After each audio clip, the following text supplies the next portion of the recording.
Aloha, Gangi. Good to see you as always. I saved you the best seat in the sand, right next to the bonfire.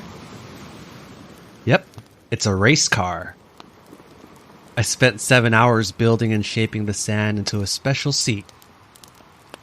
So before we get into our stories tonight, I wanted to cover a well-known term in Hawaii.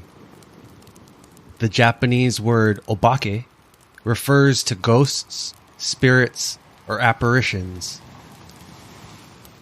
In Hawaii, kids learn the word obake just as early as they learn the word ghost. Books like Glenn Grant's Obake Files series and Rick Carroll's series, Hawaii's Best Spooky Tales, brought classic stories of haunted Hawaii to the masses. There are places, however, that always had the supernatural tied into its history. Tales were passed down through the generations, like the battle at the Nu'uanu Pali, where over 700 Hawaiian warriors were forced off the 1,000-foot cliff. When the Pali Road was being constructed in 1898, over 800 skulls were found at the base of the cliff, believed to be the remains of those warriors.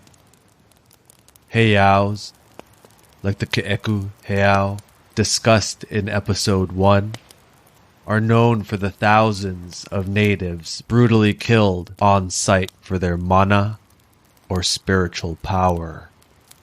So the stories, often dismissed as fables, were true.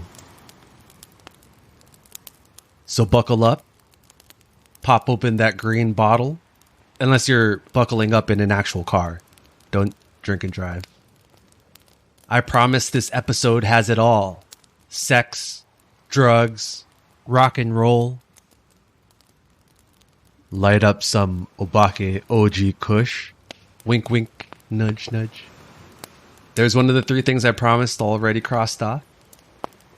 Get comfortable, and let's get into this.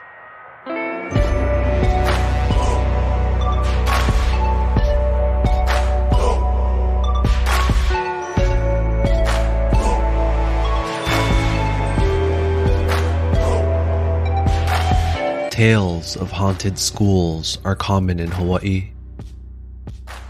Rumors of schools built over ancient graves are just as common. A Huaka'i Po, or Nightmarchers trail, supposedly goes through the high school I graduated from. I learned this from my Hawaiian history teacher, no less. One day, he told our class a story of a night he worked on campus later than usual. Although the area where his classroom was located was not made to be driven on, teachers often did, parking their cars adjacent to the building. After turning off the lights to his classroom and locking the door, he hopped into his car and attempted to start the engine. But nothing. Not even the electrical components kicked in. Just dead. It was late in the evening, before cell phones were in everyone's pockets, so he sat there, figuring out a solution to this mess. Then, out of nowhere, mist crept around his car and the building. He said he heard faint drums far in the distance that seemed to suddenly jump right outside of his vehicle.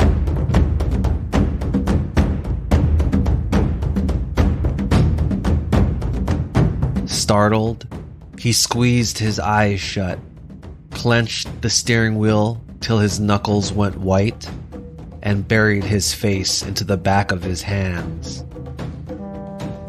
The legend is, if If you are to cross paths with the huaka'ipo, you must not ever look at them or risk certain death. If coming in contact with night marchers, you must close your eyes, strip naked, and lie face down until they pass. The reason night marchers supposedly spare your life is they find pity by your shame. Sometimes a relative may be part of the procession of spirits and will call out to the leader to spare the life.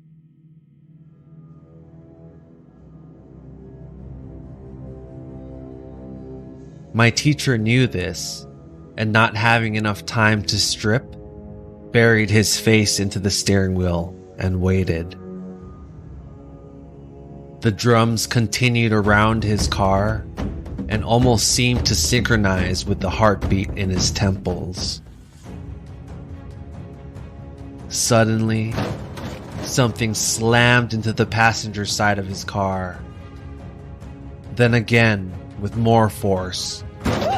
He wasn't sure, but he suspected the wheels on the passenger side of the car lifted for a second and dropped.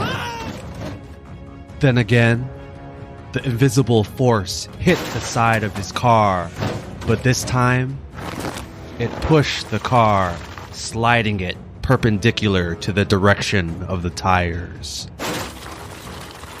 His car slowly skid roughly 6 inches to the left. Then, everything stopped. The sound of drumming, the force pushing against the car, the fog seemed to lift as if someone turned on a ventilation fan. It would be silent if not for the dinging of his car's notification signaling the key was in the ignition. The beeping slapped him back into reality. The battery was no longer dead. He turned the key, and the engine roared to life with no issue. He skirted out of the makeshift dirt parking spot and sped home, for some reason, constantly checking his rearview mirror, expecting to see a group of figures. He got home safely and 7 minutes quicker than usual from the speed. He inspected the side of his car, surely expecting damage, but there wasn't a single scratch on the vehicle that wasn't there before. He told his sleepy wife the shocking story and had a couple nightcaps to settle his nerves. The next day, when he returned to his classroom, he inspected the area his car had been parked the night before. Tire tread marks were clearly visible in the mud, but the peculiar thing was the number of footprints that littered the ground on the passenger side of the car. Dozens of bare feet were visible, the dirt recording the events of the previous night. The other odd thing captured in the dirt was how the car skid sideways without rolling. What has the force required to push something that heavy without rolling it? In the end, my teacher figured his car must have been partially parked on the night marcher's trail. Because he closed his eyes, and he thinks luckily had an ancestor within the party of spirits, his life was spared. The night marchers pushed his vehicle out of their path and continued on their way. Looking back, he realized all along the side of the building, continuing down the path that led to the main road, were tea leaf trees. Hawaiians use tea leaf as spiritual protection, purification, and healing. Someone, long ago, had planted a row of tea leaf trees that paralleled the invisible path trekked by the night marchers in hopes to protect the school, students, and faculty. There are choke stories like this. Choke, meaning plenty or lots of in Pidgin English, the slang used in the islands. There are choke stories like this that happened at my school, and choke stories of hauntings from schools across Hawaii.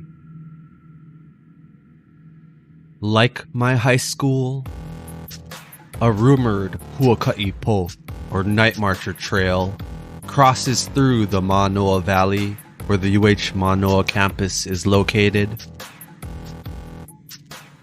Talks of drums and chanting being heard in the distance, and the light of torches lined up single file being visible on certain nights. However, this is not just a tale that involved the Huaka'i Po. That episode is yet to come. No, this episode covers the hauntings at the dorms at the University of Hawaii Mānoa campus.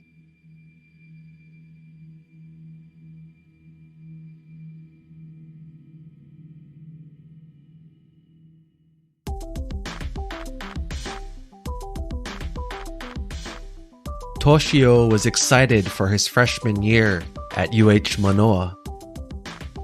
Ever since he and his family vacationed in Hawaii when he was 10, he made the decision to go to college in Hawaii. The University of Hawaii Mānoa campus was established in 1907 and was the largest school in the islands. Situated in the Mānoa Valley, the school first occupied 90 acres, but within a few decades grew to over 400 acres. However, before the school was built, locals knew the valley as one of the most haunted, if not the most haunted, valley on Oahu. Toshi, being new to Hawaii, did not know this.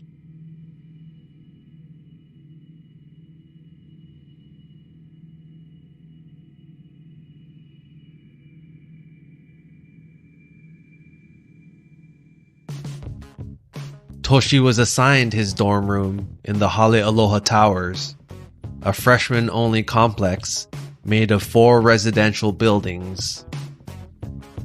The towers were named after the official island flowers of the 4 most populous Hawaiian islands: the Lehua Tower, Hawaii's island flower; Ilima, Oahu's flower; Mokihana, Kauai's flower; and Lokilani, Maui's flower.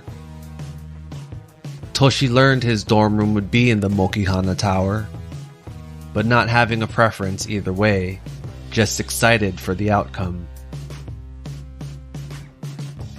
He had packed everything that was important to him into 4 boxes and 2 rolling suitcases and left his family for Hawaii. He was checking onto campus a bit earlier than the rest of the freshmen, so had the entire floor to himself. A couple of weeks prior, Toshi learned he would be the only occupant in the double occupant room.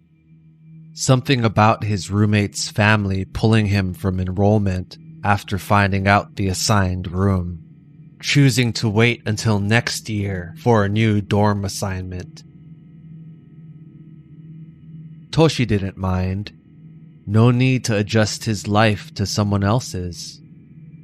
Although the room was identical to the others on the floor, it had been used as storage for the past several years.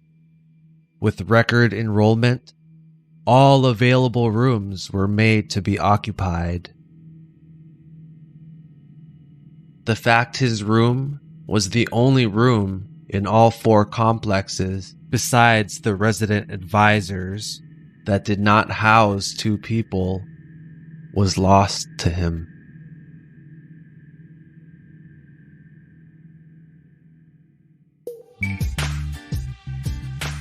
College was always on the books for Toshi, as 4 years of university is just an expected part of Japan's school system.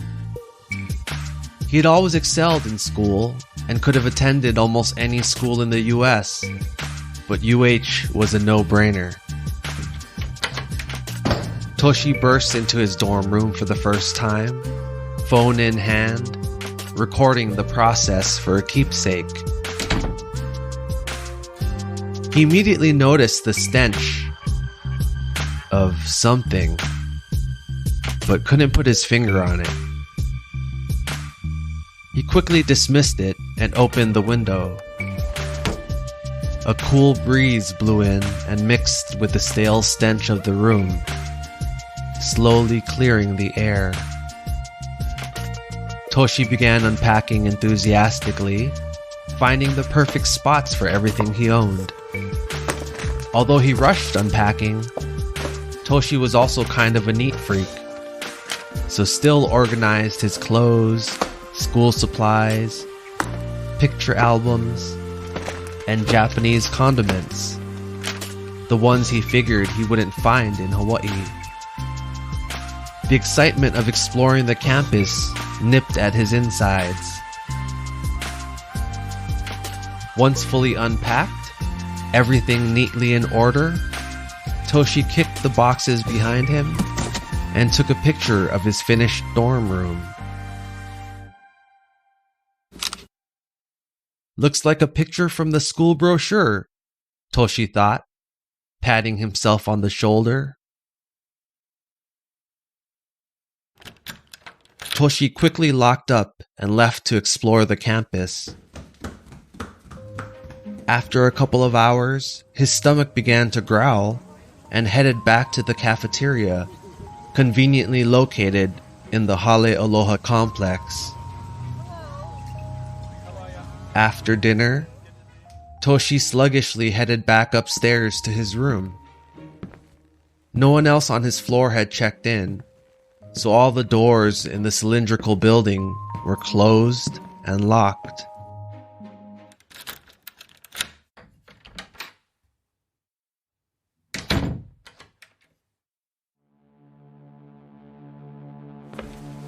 As he stepped into his dark room, that slightly sweet, definitely putrid smell was present again, but stronger. He fumbled around for the light switch. The light filled the room as Toshi rushed across to the window to air out his living quarters. As he turned around, he stopped in his tracks. Everything he had arranged in his closet was now scattered around the room. The items he had neatly put away on his desk had been shuffled around. Some condiment bottles lay shattered on the base of the wall, as if someone purposely threw them. Thinking he had been burglarized, he called the campus police, who watched as he cataloged all of his belongings. In the end, nothing was missing. Toshi had money, his laptop, expensive school books worth close to $1,000, but all were eventually found somewhere in the room. The thing that unsettled Toshi was the letter opener that had been stabbed in the volleyball Toshi bought on campus earlier that day. The handle of the makeshift knife still sticking out of the now deflated ball.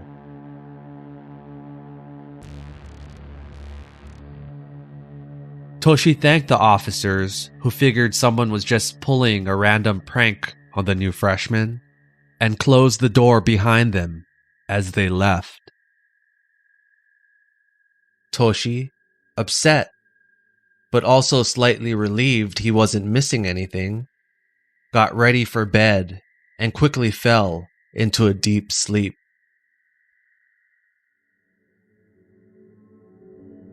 As he slept, dreams of walking the campus flashed in his mind. Then, a woman, a beautiful woman with thick black hair and perfect pale skin appeared.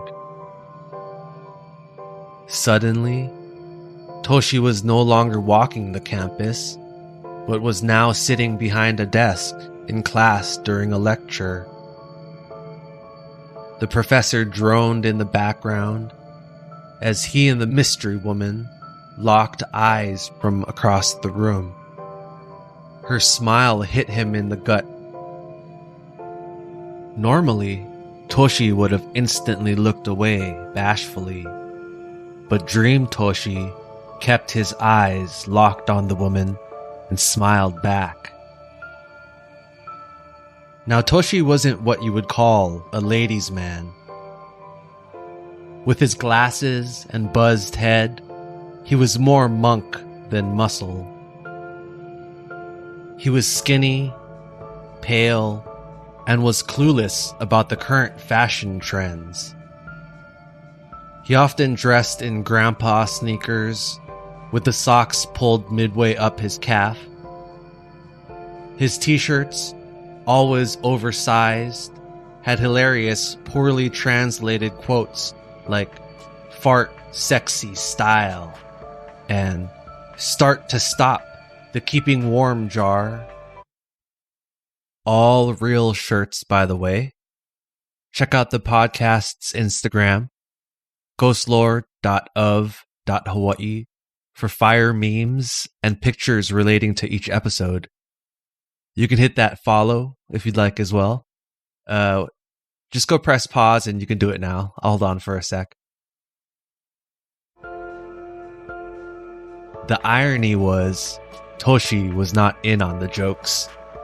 He genuinely thought the quotes on his shirts were awesome. It's not that Toshi wasn't attracted to women. Oh, he was alright. He just never had the opportunity to pick up the skill of socializing, so it was a bit awkward around everyone.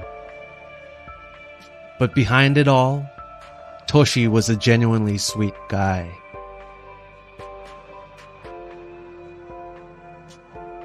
Then, just as suddenly, Toshi's dream flashed to a new scene. They were seated at a diner. The mystery woman leaned in for a kiss that felt so real. If Toshi had kissed a girl before, it would have felt exactly the same. He melted into her lips and was transported again, now to his new dorm room. Like watching himself in a movie, he observed the flirting and kissing of a couple in love. Then, he was no longer watching himself, but he was back in his own point of view. The gorgeous stranger sitting on his bed. The rest of the night, he dreamed vivid, passionate dreams of making love to the woman, the feeling of love pulsing in his brain.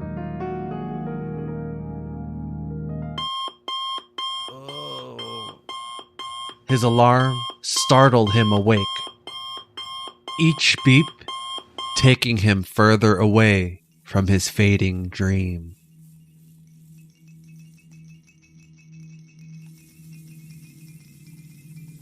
For a second, he had the huge grin of a guy who woke up the morning after getting laid.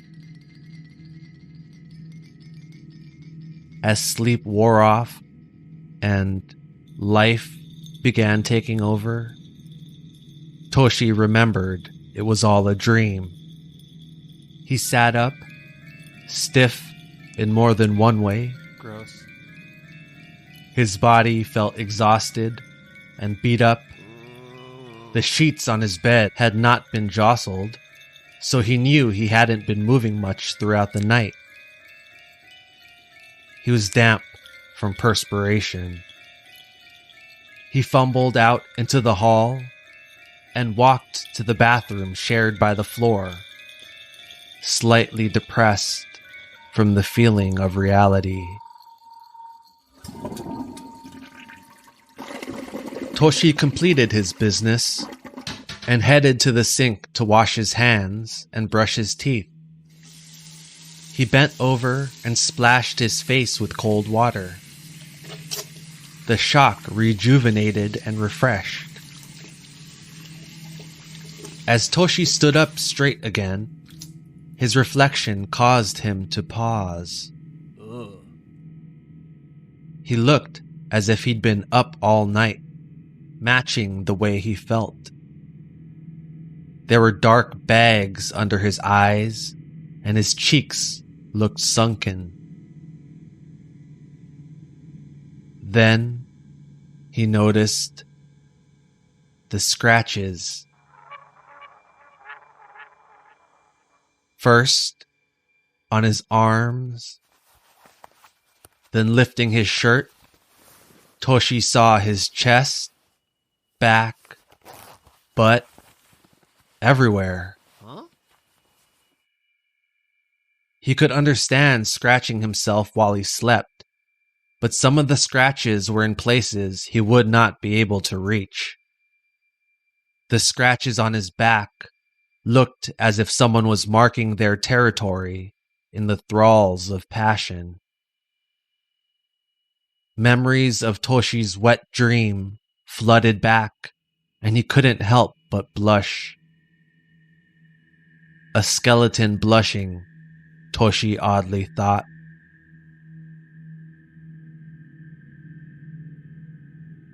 He was distracted the rest of the day, only partly aware of his surroundings. He floated through his math and English placement tests, not remembering much during those hours. He purchased the last of his books required for class from the campus bookstore and shopped for groceries to fill his mini fridge.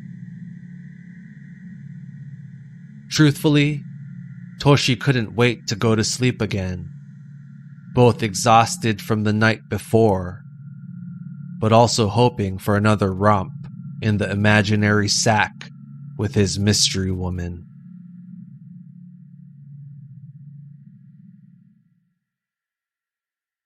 Toshi ended up falling asleep slightly before 8 p.m. that night.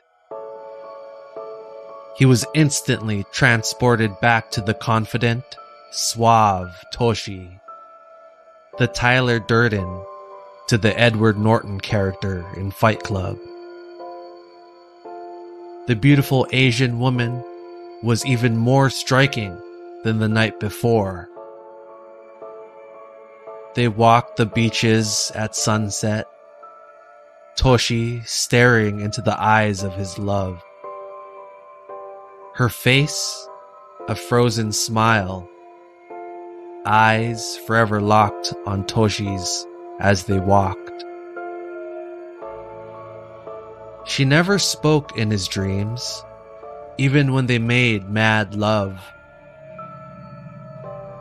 Everything in his dreams were becoming more vivid.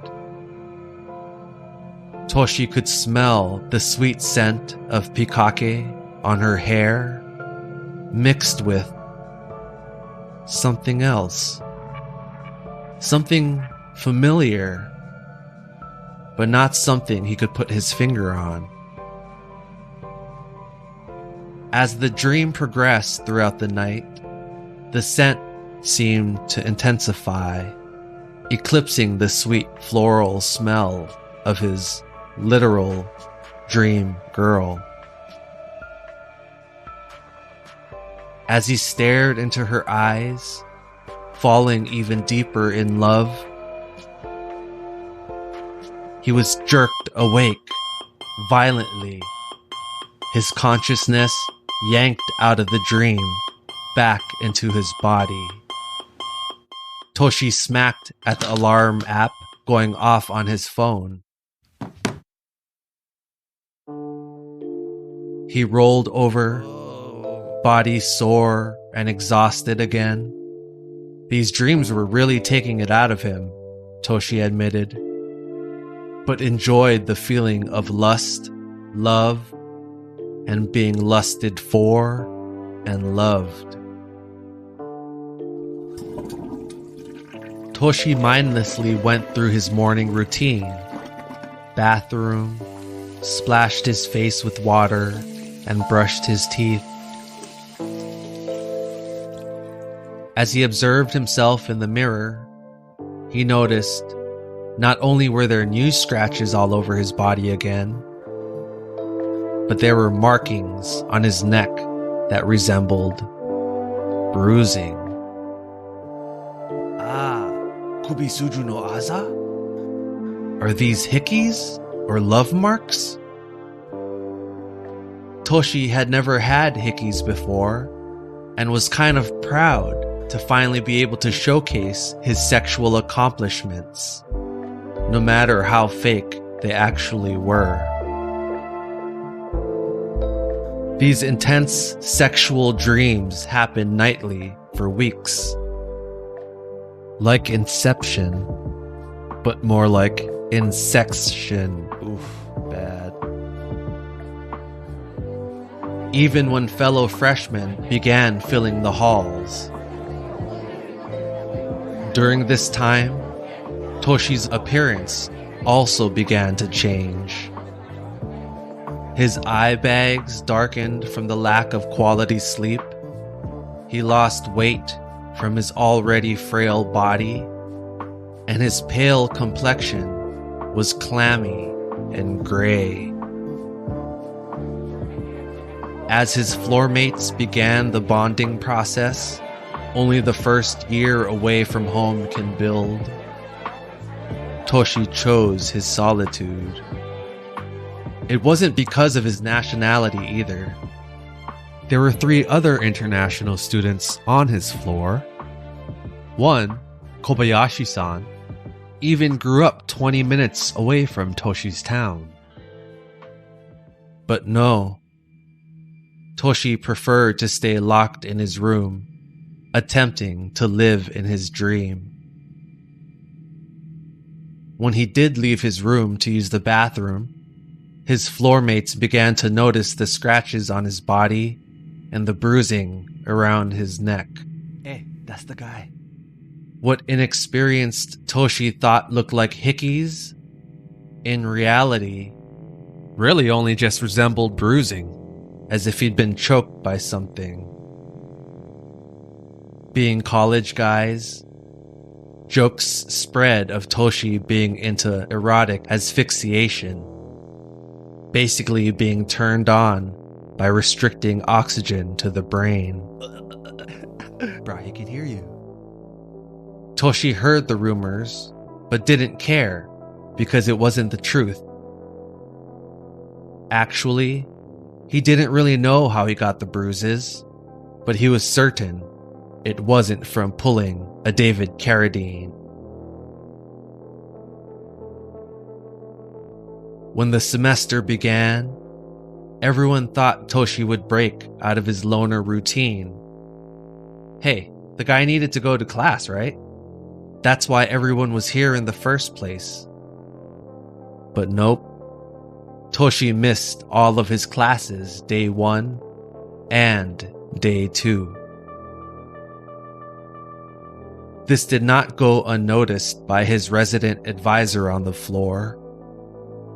Truth was, Toshi creeped Jerry the fuck out.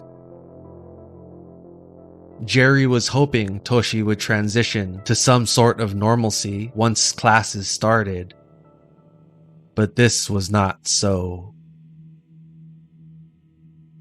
Toshi's dreams continued to intensify all throughout this time. Hey, if you were an introvert who never even got close to talking to a girl and was suddenly a wanted sex pistol, whatever that is, would you want to leave for Toshi's reality? Don't lie.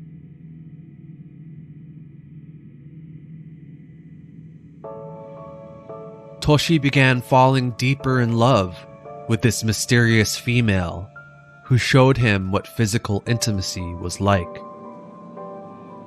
He didn't care the bruise on his neck began to hurt.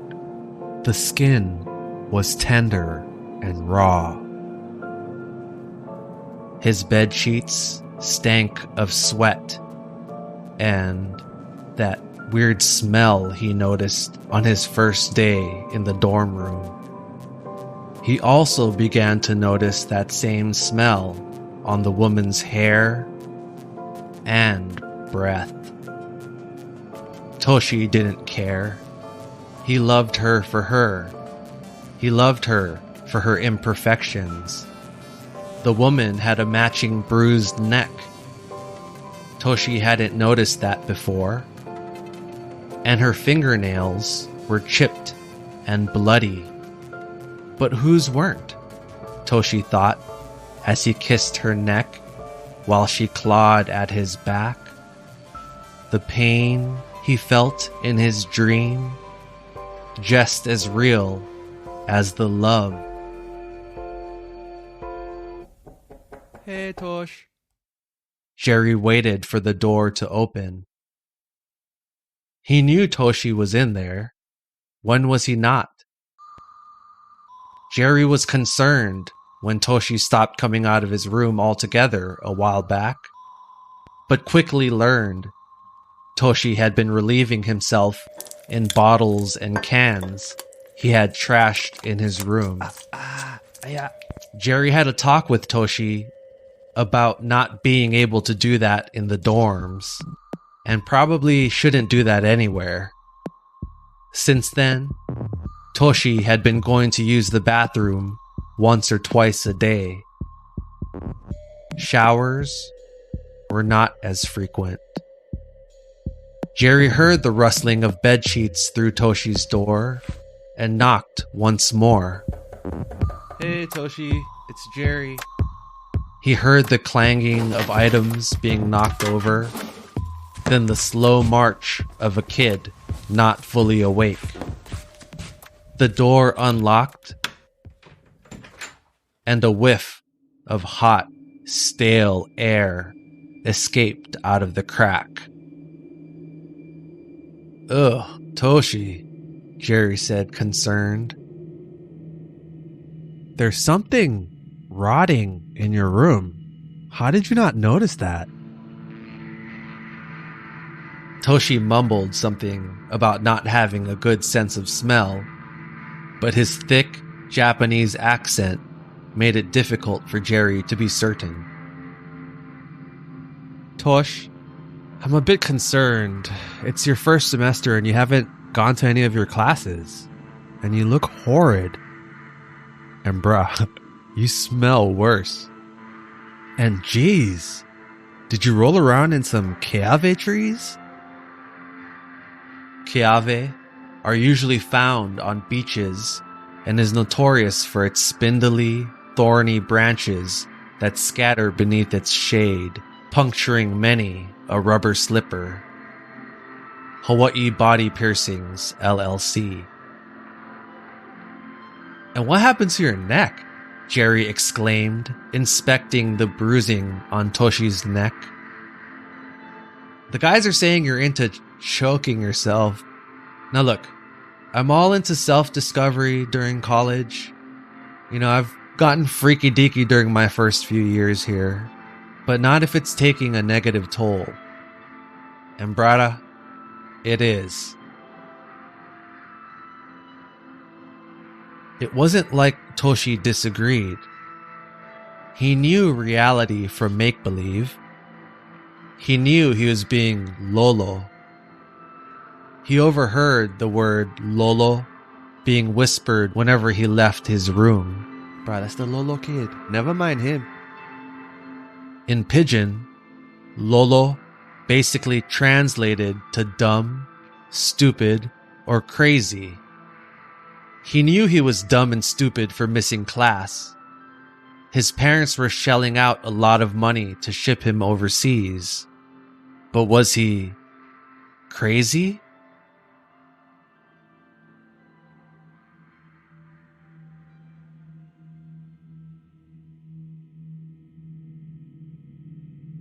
Jerry convinced Toshi to grab some food. Some real food. Not the canned crap Toshi had been eating all these weeks. Cold. They walked down to the cafeteria, conveniently located downstairs. With each step, Toshi felt the grasp of his lust lessen.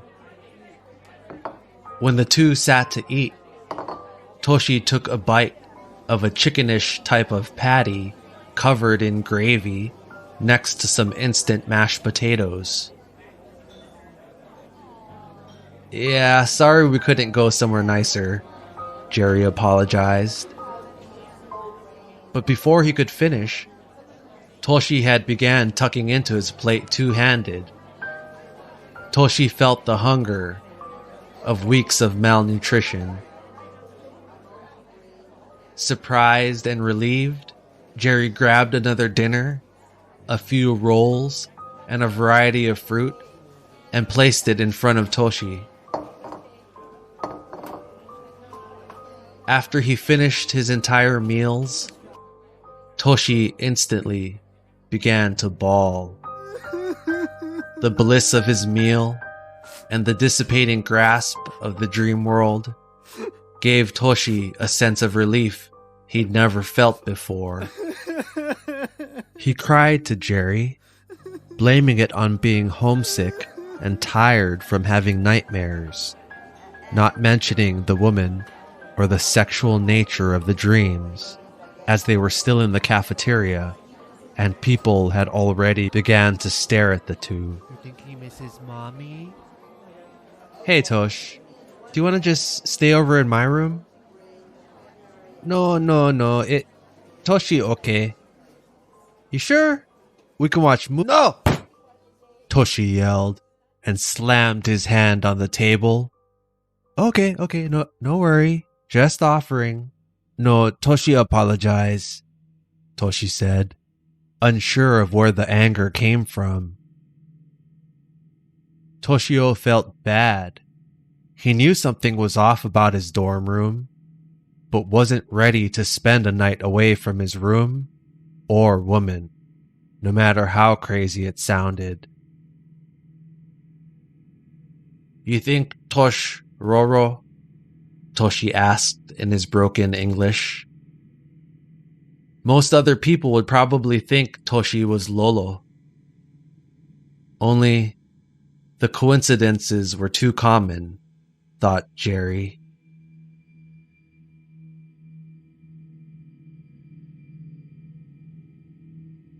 You see, Jerry heard stories of the college being haunted, and Toshi's experience seemed all too common.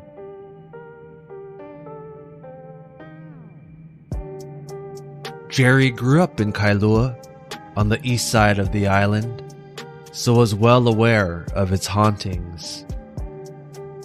Rumors of the Huaka'ipo passing through Mānoa Valley was common knowledge to locals. The ghost of Mary Dillingham Freer is still seen in the dorms on the UH campus that bears her name.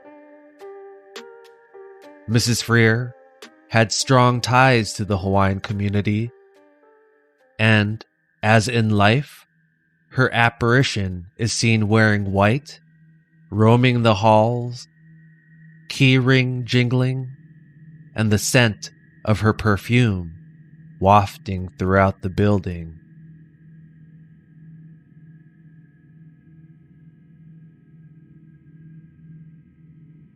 Then, there was the haunting at the Mokihana dorms.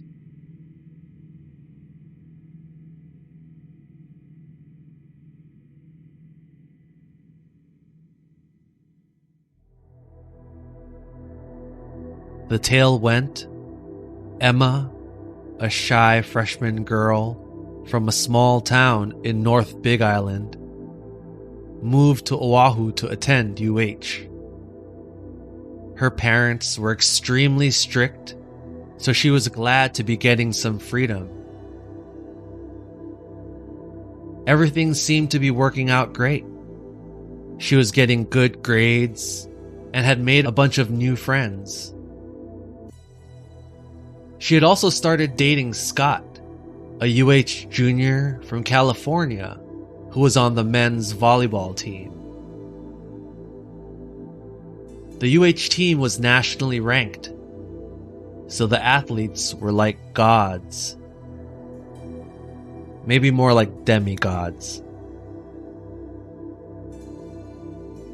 Scott was tall, blonde, and ripped, the side effects from being a star athlete. Girls on campus Googled their eyes at him, but he had chosen her, Emma believed. They spent nights together at Scott's off-campus apartment, and when he had late-night practices or meetings, he'd stay at her dorm. Emma's roommate conveniently rushed during Greek week and had moved out to live in her sorority house. Emma didn't care she didn't know much about Scott. He wasn't really the sharing type, besides talking about his accomplishments, big or small. You should have seen how straight I parked it. Other than that, she didn't really know anything about his family, town life, or even his interests like music. He was more of the make-out type, but he told her how much she meant to him and how happy she made him. And that was enough for the sheltered Big Island girl to fall in love with a collegiate player. Athlete. Collegiate athlete. Then, everything came crashing down for Emma.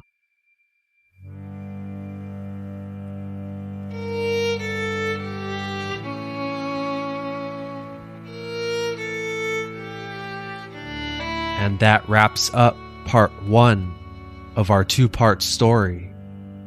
To find out what happens to Toshi, Emma, and to learn how their 2 stories merge, tune in next week for part 2 on the hauntings at the UH Mānoa.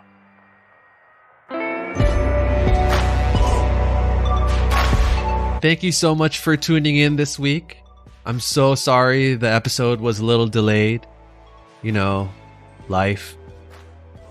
Well, this is the first 2-parter on the podcast, so I'm planning on releasing on back-to-back weeks. Maybe sooner, to apologize for the delay. Like I mentioned in the episode, check out my Instagram, ghostlore.of.hawaii.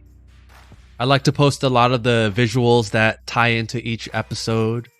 So if there's some pidgin slang or Hawaiian words that I don't translate in the episode, let me know and I can make a post defining them. I also post a ton of stories and memes about true crime, the paranormal, and Hawaii in general. So check out the Instagram and hit follow. If you were entertained, please rate and review at Apple Podcasts. It helps the show get in front of new listeners. If you have a story you want to hear in the podcast, or want to send over some advice or feedback, or just want to say hi, you can email me at ghostlore.of.hawaii@gmail.com. All episodes were written, voiced, and produced by me, Uncle Jared. Some of my stories may differ from a version you've heard in the past. In some instances, I may change certain aspects of the story, but the main backbone of the tale will remain the same.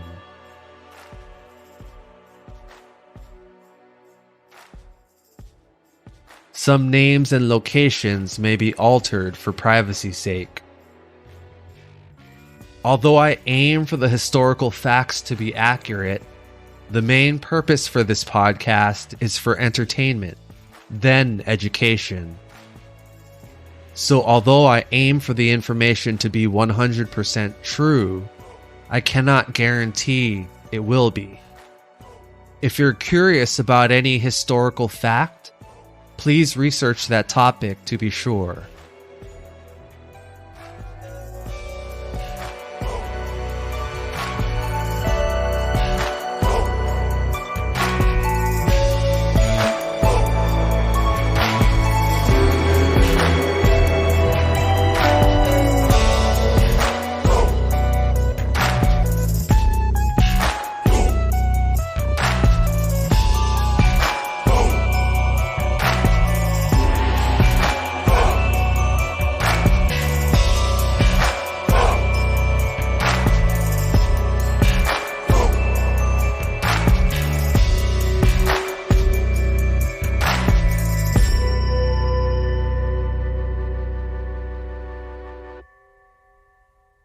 But